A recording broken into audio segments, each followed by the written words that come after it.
बिस्मिल्लाहिर्रहमानिर्रहीम। अस्सलाम वालेकुम। मोहम्मद बिन सलमान ने आज वो कर दिखाया है जिसका इस वक्त उम्मत मुस्लिमा के अंदर बड़े बड़े लीडरशिप की जानिब से इंतज़ार था, लेकिन वो नहीं कर पाए। उन्होंने आज जो ऐलान किया है, इजराइल के लिए खतरे की घंटी तो बजा दी है, अमेरिका को भी उन्होंने कान खड़े कर दिए हैं कि जो तुम खत्ते में जंग चाह रहे हो कि मिडिल ईस्ट के हर घर में पहुंचे, तुम्हारी ईंट से ईंट बजा दी जाएगी, लेकिन ये काम नहीं होगा। उन्होंने कहा है कि इसराइल की दहशतगर्दी मंजूर नहीं है, जो वो सिविलियन से कर रहा है सब कर रहा है। हम कह रहे हैं क्लियरली कि इसराइल 1967 की पोजीशन पर वापस चला जाए, जो असल में जून 5 से पहले की थी। ये कौन सी पोजीशन है? असल में 5 जून से लेकर 10 जून तक इसराइल की जंग हुई थी अरब ममालिक से, और इसराइल ने इस जंग के अंदर इजिप्ट को भी हरा दिया, जॉर्डन को भी हरा दिया, शाम को भी हरा दिया, और उसके अलावा फ़लस्तीन का इलाका फ़तह कर लिया, यरूशलेम फ़तह कर लिया, सिनाई पेनिनसुला पूरा फ़तह कर लिया, और इसी तरह गज़ा की स्ट्रिप से लेकर वेस्ट बैंक, ईस्ट यरूशलेम, गुलान हाइट्स, ये तमाम की तमाम चीज़ें उसके पास आना शुरू हो गई। अब ये जब मामला हुआ तो उस वक्त इजराइल के आर्मी चीफ ने कहा था, जब उन्होंने फतह किया था तो उन्होंने कहा था कि हमने तारीख में 2000 साल बाद जिस विक्ट्री का हमें इंतजार था आज हमने लिए, क्योंकि यरूशलेम को फतह करना उनका ख्वाब था, और वो कह रहे थे कि यरूशलेम को फतह करके हमने दुनिया में अपनी ताकत का वो सर चश्मा और वो चीज़ें साबित कर दी हैं कि अब हमें तरक्की करने से कोई नहीं रोक सकता। अब वो हमारा जो निज़ाम जो हम चाहते थे वो अब दुनिया में लागू होगा और हमारे उरूज का टाइम है। तो ये जो असल में जंग थी, ये बहुत बड़ी फतह थी इजराइल के लिए। उसके बाद से आप ये देखिए कि इसराइल बहुत ज़्यादा मजबूत हो गया। जब ये मामला हुआ तो उस वक्त पाकिस्तान भी कूद पड़ा था, तो उनको खतरा ये अमेरिका को पैदा हुआ कि मामला ना हो जाए, लेकिन अरब ममालिक को उस वक्त शिकस्त हो गई थी। और आप जानते हैं कि इस सारी सूरत हाल में उस वक्त सोवियत यूनियन इंटरवीन करने वाला था। अमेरिका ने फौरी तौर पर इसराइल को कहा जंग रोक दो, लेकिन वो इलाके लेकर उड़ गया। अब आज हुआ क्या है? मोहम्मद बिन सलमान ने जो ये बातें कही हैं, उसने कहा है कि वो 1967 की पोजीशन पर वापस आ जाए, यानी इस वक्त इसराइल यरूशलेम का जो कब्जा है इमीडिएटली छोड़ दे, मस्जिद अक्सा के ऊपर जो उसका कब्जा है या सारी चीज़ों पर ये छोड़ दे, यरूशलेम वापस कर दे, गजा की स्ट्रिप और ये तमाम चीज़ें वो पीछे हट जाए, इजिप्ट का इलाका वापस कर दे, जॉर्डन का कर दे, शाम का कर दे, गुलान हाइट्स वापस कर दे, ये तमाम की तमाम चीज़ें वापस कर दे इमीडिएटली, तभी मामला तय होगा। और उन्होंने कहा कि ये असल में जो पोजीशन थी फ़लस्तीन की 1967 के बॉर्डर्स की, इजराइल वापस चला जाए। ये इतनी बड़ी स्टेटमेंट है, इतनी बड़ी स्टेटमेंट है कि आप हैरान होंगे कि इतनी बड़ी स्टेटमेंट आपके मीडिया और इंटरनेशनल मीडिया पर इसको ज्यादा हाईलाइट ही नहीं किया गया। आपको अंदाजा नहीं है कितनी बड़ी स्टेटमेंट है। इसका मतलब जानते हैं क्या? इसका मतलब है कि मोहम्मद बिन सलमान ने या सऊदी अरब ने डंके की चोट पर ऐलान कर दिया है कि वो इसराइल का कब्जा नहीं तस्लीम करेंगे, नहीं तस्लीम करेंगे, नहीं करेंगे। दो चीजें समझिएगा। हमास का कहना यह है कि 1967 की पोजीशन उनको काबिल कबूल है, ये समझिए, यानी उनको काबिल कबूल है।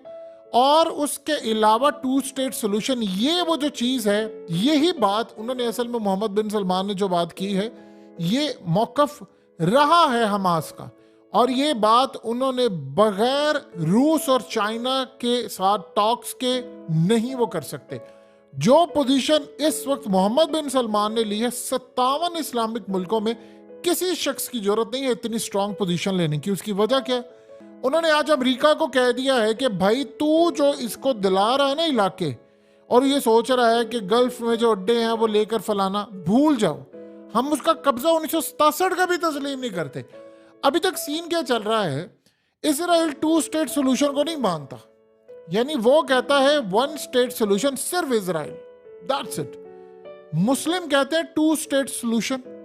और एक और भी चीज हम कहते हैं कि 1967 की पोजीशन पर चले जाओ। वो कौन सी पोजीशन है? ये वो पोजीशन है जो इसराइल का जब कयाम हुआ था, यूनाइटेड नेशन ने कहा था ये तब का है, यानी वो वाली पोजीशन होती है। इसको कहते हैं जो पहले वाली थी 1967 5 जून से पहले वाली जो पोजीशन थी, जंग से पहले वाली, उसमें आपको मिस्र का इलाका, जॉर्डन का, शाम, ये सारे इलाके वापस करने पड़े। तो ये बात तो हजम ही नहीं कर सकता इसराइल के, यार उठकर कोई इसका मतलब क्या है? इसका मतलब ये है कि अमेरिका को कह दिया है सऊदी अरब ने कि तुम चाह रहे हो ना उसकी मदद करना, हम अगले इलाके लेने के लिए, क्योंकि असल में इसराइल ने यहाँ तक थोड़ी रुकना है, उसे जॉर्डन लेना है, वो सऊदी अरब पर निगाह डाले हुए है, वो इजिप्ट पर डाले हुए है, वो पूरे खित्ते पर डाले हुए, पता नहीं शायद वो पूरी दुनिया भर ही डाले हुए है। तो वो इसने क्लियरली कह दिया है कि भाई पीछे चले जाओ पोजीशन पर। अब इसने जो इसका इम्पैक्ट आएगा आपको अंदाजा भी नहीं कितना स्ट्रॉन्ग इम्पैक्ट। सबसे पहले जिन ममालिक पर सऊदी अरब का होल्ड है, देखिए अरब जब खड़े हो जाते हैं किसी पोजीशन पर, तो फिर वो जब स्टार्स एक दफा ले जाते हैं तो वो उसकी जीत में बड़ा किरदार होता है। इस वक्त ये पोजीशन चाइना की भी है, ये पोजीशन इस वक्त रशिया की भी है, और ये पोजीशन पर अरब ममालिक के पीछे रशिया खड़ा हुआ है, स्पेशली मोहम्मद बिन सलमान और सऊदी अरब के पीछे खड़ा है।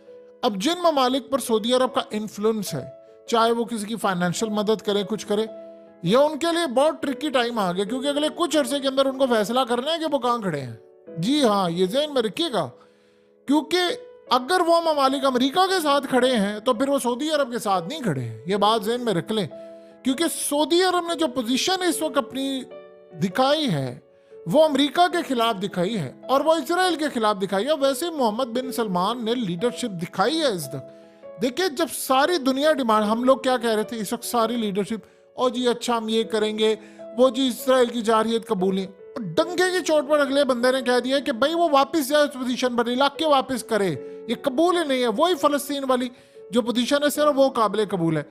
ये अभी स्टार्ट हुआ है बातों से, इसके बाद अमल क्या है? अमल ये है कि देखिए अगर सऊदी अरब नहीं देगा, किसी को भी अड्डे या किसी को जुर्रत नहीं होगी अमेरिका से लेकर दुनिया की कोई ताकत को भी कि वो इसराइल की मदद करने के लिए यहाँ से जाए या फलाना जाए, तो ये अमेरिका के लिए नहीं, इसराइल के लिए बहुत बड़ी खतरे की घंटी है। इतनी बड़ी खतरे की घंटी है आप उसका अंदाजा भी नहीं लगा सकते। उसकी वजह यह है कि सऊदी अरब जो फैसला करता है वो उम्मत मुस्लिमा के ऊपर बहुत बड़ी छाप रखता है, और अगर उन्होंने फैसला कर लिया है कि हमने वो पोजीशन के ऊपर इनको लेकर जाना है, तो फिर ये समझिएगा इसराइल के लिए जो वो ख्वाब सोचकर बैठा हुआ है वो ख्वाब इतनी जल्दी पूरे नहीं होने वाले। अब इसके साथ क्या फायदा है? ईरान की पोजीशन ये है कि इसराइल का तो वजूद ही गवारा नहीं। कायदे आजम की पोजीशन ये थी कि वो इसराइल को मानते नहीं थे। हम लोग सब जो हैं वो कंट्री जो है वो कहते हैं कि नहीं 1967 वाली पोजीशन है उससे पीछे वाली काबिल कबूल है, यानी 2 स्टेट। अब यहाँ पर तो इसराइल कह रहा है कि नहीं मैं तो ख़त्म करने जा रहा हूँ हमास को और मैं बस ग्राउंड पर ऑपरेशन करने वाला हूँ। इसका मतलब है कि इसराइल ने जो ऑपरेशन करना है, ईरान ने उसके ऊपर जब हमला करना है, और ईरान के साथ हिजबुल्ला ने करना है, हिजबुल्ला के साथ हमास ने करना है, फिर इराक मलेशिया ने करना है, फलाना सब ने करना है। और ये कोई पता नहीं है कि कल को सऊदी अरब ईरान के साथ मुकम्मल तौर पर फ्रंट पर आकर खड़ा हो जाए कि आप ये काम करें, अब आपको रोकना पड़ेगा। एक चीज ये तो हो गया, मामला बड़ा क्लियर, आपको समझ आ गई।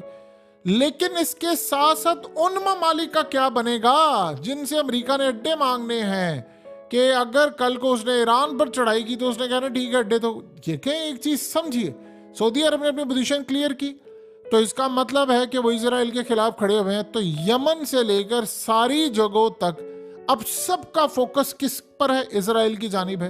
तो इसराइल के लिए तो ये बहुत मुश्किल की घड़ी पैदा हो गई है, क्योंकि 2 चीजें ज़हन में रखिए। सऊदी अरब जो कहता है वो मिस्र भी इसको फॉलो करे। अब मिस्र में हो रहे हैं एहतजाज, वो कह रहे हैं जी आप फलस्तीन की मदद करें। इसी तरह बाकी जगह के ऊपर ये तो मामला नहीं हो सकता कि आप वहां पर एहतजाज हो रहे हैं फलानो इसको बर्दाश्त करें। यही सूरत हाल है कि अब ये पोजीशन जो उन्होंने ली है ये बड़ी स्ट्रॉन्ग पोजीशन है। और सोचिए ज़रा कि जिन ममालिक को सऊदी अरब पैसे देता है, इमदाद करता है, एड देता है, उधार देता है, बैंकों में रखता है, उनकी मईशत को फ़ायदा मंद होता है, तो उन ममालिक पर भी अब असर होगा। अब उन्होंने भी पोजीशन लेनी है। अब वो फैसला करेंगे कि भाई या तो वो खड़े हुए हैं अमेरिका के साथ या वो खड़े हैं सऊदी अरब के साथ। सऊदी अरब की जो पोजीशन है वो रशिया को भी काबिल कबूल है, वो चाइना को भी काबिल कबूल है, और वो ईरान को तो है ही काबिल कबूल। यानी ईरान इससे ज़रा एक कदम आगे बढ़कर जाता है। वो तो कहता है इसराइल का वजूद नहीं, लेकिन फिलहाल इस सिनेरियो में उनको ये भी पोजीशन काबिल कबूल होगी। फिर उसके अलावा कतर से लेकर सबको, ये तो इतना जबरदस्त स्टैंस है कि इसका उम्मत मुस्लिमा पर फर्क आएगा। अब सोचिए जरा अमेरिका ने क्या करना है। अमेरिका ने काम ये था, उसका प्लान क्या था कि ये सारे खड़े होते इसराइल के साथ, उधर से ईरान को, प्रॉक्सी को इनके खिलाफ लड़ाते हम और खित्ते के अंदर जंग छिड़ जाती। मोहम्मद बिन सलमान ने अमेरिका को कहा, यानी वो एक डायलॉग है, उसको जरा इस अंदाज में समझिए जो बाइडेन को, कि भाई तेरी एज है 80 साल, लेकिन पिछले तकरीबन 2-3 साल से तुमसे लड़ते लड़ते मेरा जो तजर्बा है वो 80 साल का हो गया, तुमसे लड़कर तुम्हारी एज के मुताबिक। उन्होंने क्लियरली कर दी। देखिए, जो बंदा 37 साल का, मोहम्मद बिन सलमान की जो लीडरशिप है वो असल में इस दफा अगर वो लीडरशिप मुसलमानों को लीड करेंगे जो वो नजर आ रहा है, तो बस आप ये समझिएगा कि वो एक खला पैदा हुआ है खास तौर पर उम्मत मुस्लिमा के अंदर लीडरशिप का, वो पूरा हो जाएगा। देखिए, अगर अर्दुगान यहां पर स्टैंड ले जाते हैं तो ये बहुत जबरदस्त बात होगी।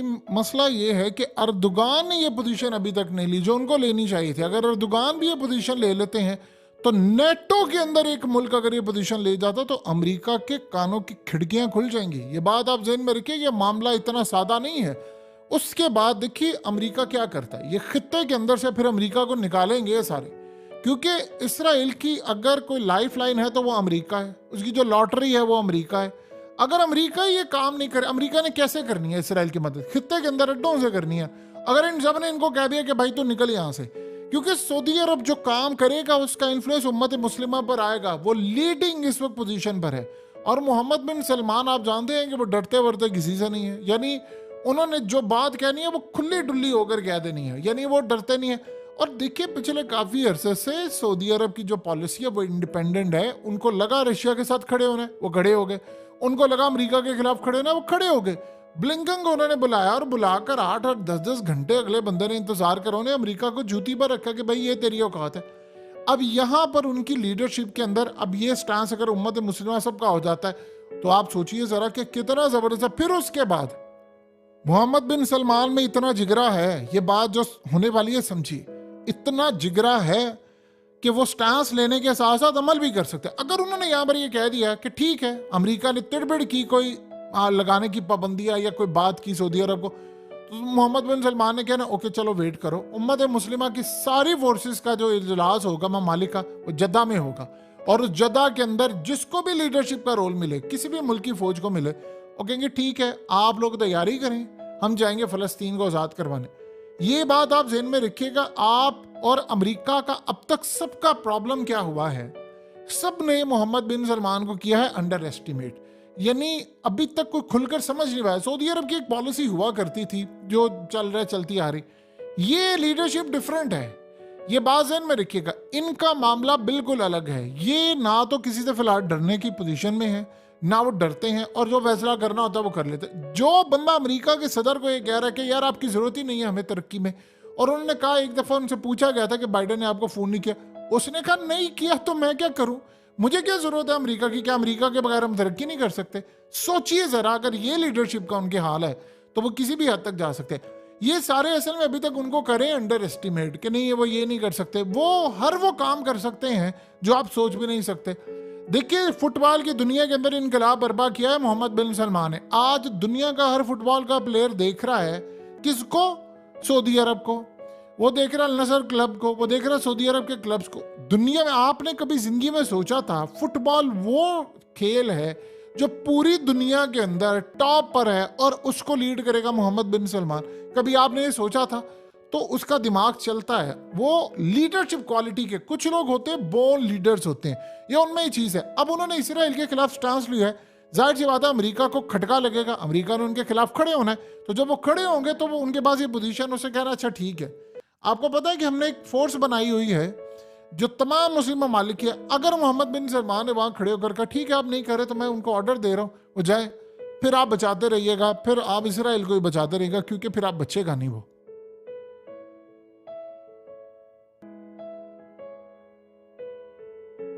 हकीकत टीवी को सब्सक्राइब करना मत भूलें, वीडियो को लाइक करें, शेयर करें और कमेंट सेक्शन में अपनी राय का इजहार जरूर करें।